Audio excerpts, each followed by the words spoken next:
think just being single in New York, it's the funniest thing ever. You meet the weirdest people. I mean, I go out pretty much every weekend, and the streets are dirty. Girl, what are you telling? I know that life. Okay, that's a whole nother conversation. Right now, we're talking about toxicity, toxic relationships. That's a whole nother conversation. So let's get into it. So I guess we can start with a little bit. I don't know how personal you're willing to get, but I want to ask you. I'm an open book. Okay, so I want to ask you: have you ever been in a toxic relationship? If so, how did it look? All right, so just a little backstory. Every dude I've dated up until the last one has been pretty much like me. I'm pretty laid back. I don't like to talk a lot. Even though I do the podcast, when I say I don't like to talk a lot, is I don't want to just be talking to talk. Like, if we joking and laughing, that's cool. But just to talk to be annoying is just annoying to me. And then the most dudes I date, they're from Brooklyn. They're quiet and low-key people, right? Cool. So I went to school and I met somebody, right? And then the person happened to live in Brooklyn as well. And then the person and I started dating. And the person was totally opposite from any guy I've ever dated. And I thought that was pretty exciting. Not realizing that, girl, you should have just stayed in your lane. So I didn't realize I was in a toxic relationship until like towards the end. And the reason why I say that is I'm not an expressive person. I don't really talk about my feelings too much. And I pretty much think that's normal. Like, you talk about your feelings when you need to talk about it. I don't think every little thing that happens at every moment you need to talk about. And I didn't realize that, I guess for lack of a better word, that some people need to talk about every emotion they have at every moment.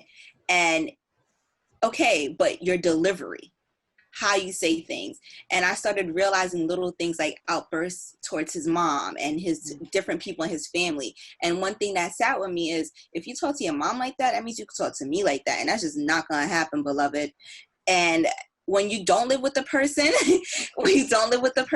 it's easier to get away.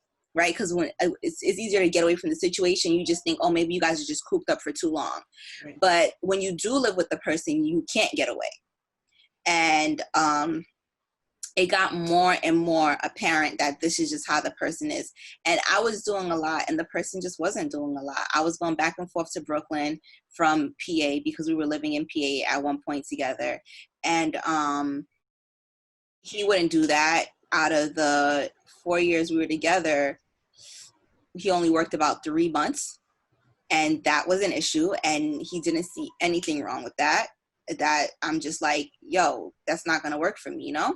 And when you're not living with somebody, you don't share expenses. So you're like, that's a you problem, B. That's not a me problem. But then when you live with somebody and you share expenses, it like that seriously hinders the relationship. And you don't realize how you could just even lose like a sexual appetite for the person, which also causes another problem, you know? So it was just problems on top of problems. And it was the delivery of how to handle it. The easiest way to handle was getting a motherfucking job, you know? Because then we wouldn't have to talk a lot, probably have more sex, you know, shit like that. But that's not what the person chose to do. The person just chose to continue to be who they were. And we just kept arguing about little things because I worked from home. So I worked from home even before the pandemic started. So if I'm at home, you're at home, ain't nobody ever getting a break. Little things turn into big things, how you handled it. I'm not an argumentative person. I'm not I don't like to argue about things. If you do something a certain way, I will try to find a work around so I don't kind of get in your way, because clearly you're a person too. I got to respect that, but it just didn't work out. I would say what made it toxic, what made it toxic would be the emotional arguments. How the person speaks to you when you're like having a discussion, because you don't have to really have arguments in a relationship.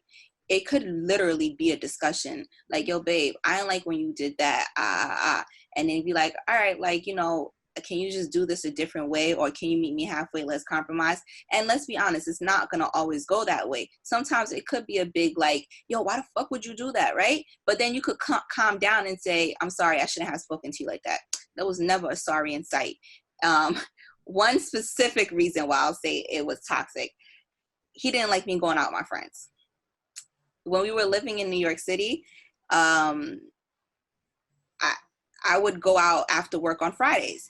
And then he would be like, oh, you work Monday through Friday. The weekends are supposed to be our time and you going out on Friday. Like, when am I supposed to hang out with you? And I'm like, yo, but I work Monday through Friday. You're right. Friday's a work day. So I'm going out. You're right. And he would then, like, when I would get home from work, he would do like little things to kind of like show that he ain't pressed, but he clearly is pressed about it. Mm-hmm. And or he'd want to go out mm-hmm. after I already just went out, and I'm tired because I work Monday through Friday. Mm-hmm. And it was a constant thing every time I wanted to go out with my friends. So he kind of wanted to seclude me, or like take me away from my friends, so I wouldn't have any kind of communication with those people. I could be on the phone with them, be like, why are you on the phone with them? I want to talk to you. Have nothing to talk about. Nothing to talk about. He could call me. I'd be like, I'm going to call you back. I'm on the phone with, oh, you going to hang up with me?